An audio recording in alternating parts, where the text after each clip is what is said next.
Okay, here we want to look at two examples of problems dealing with defining the continuity or finding any discontinuities in the problem.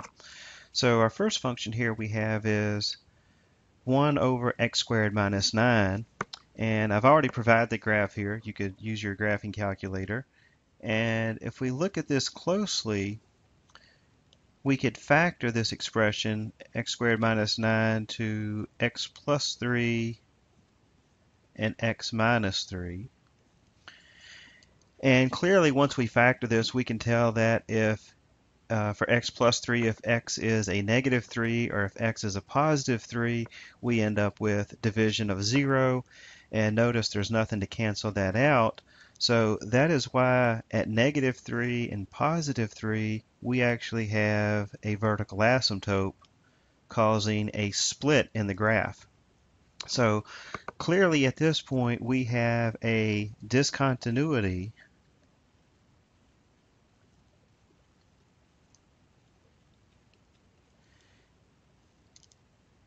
at x equals plus or minus 3. And the question then becomes, are these discontinuities removable? Well, once again, because there's an actual split, there's nothing here to cancel. There's no way we can redefine this. So both of these would be non-removable.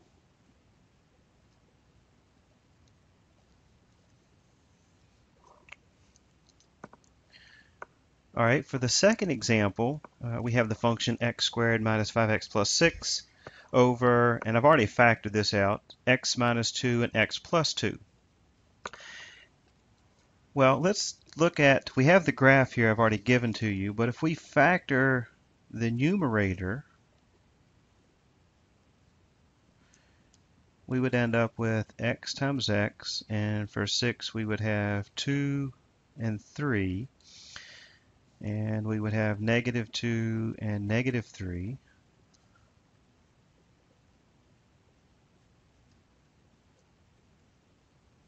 And we'll notice here what happens with the x minus 2. This part cancels out. And we're left with x minus 3 over x plus 2. Now, if you notice here, the factor that canceled, well, clearly we know from the original problem, x cannot be equal to 2, x can't be equal to negative 2, because 2 and negative 2 would give you 0 in the denominator. So we know that we're going to have a discontinuity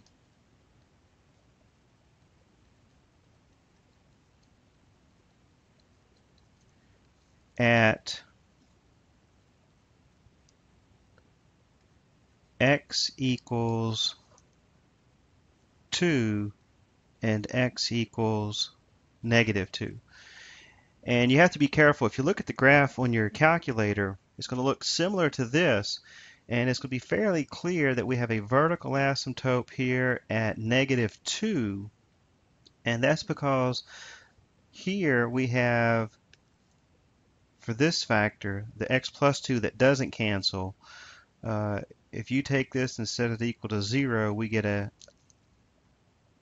solve for x, we end up with x equals negative 2, and that's what is giving us this vertical asymptote at negative 2.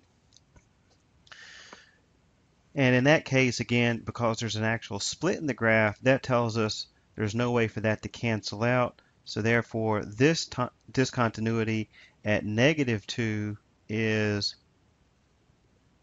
non-removable.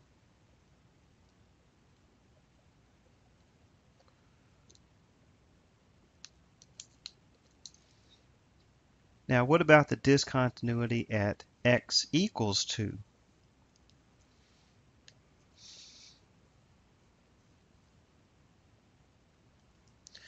Well, this one you have to be careful. If you look at your calculator, it's going to look like this is filled in, but there's actually a hole in the graph when x is equal to 2, and we know that because here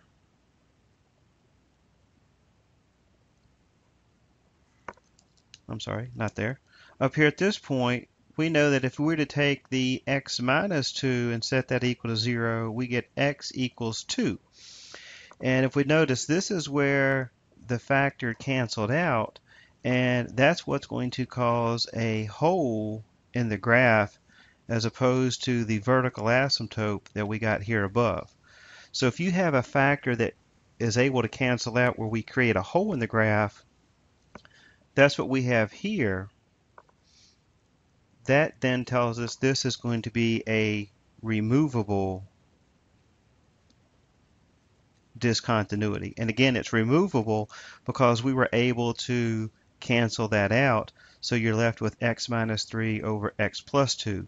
So the only thing that is left is the non-removable vertical asymptote at x equals negative 2.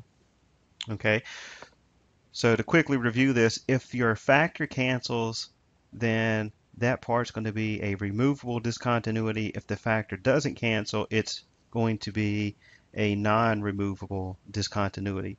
And if you notice the example from above, there was no factors here to cancel, and because there were actual breaks in the graph at negative 3 and positive 3, these are both non-removable discontinuities.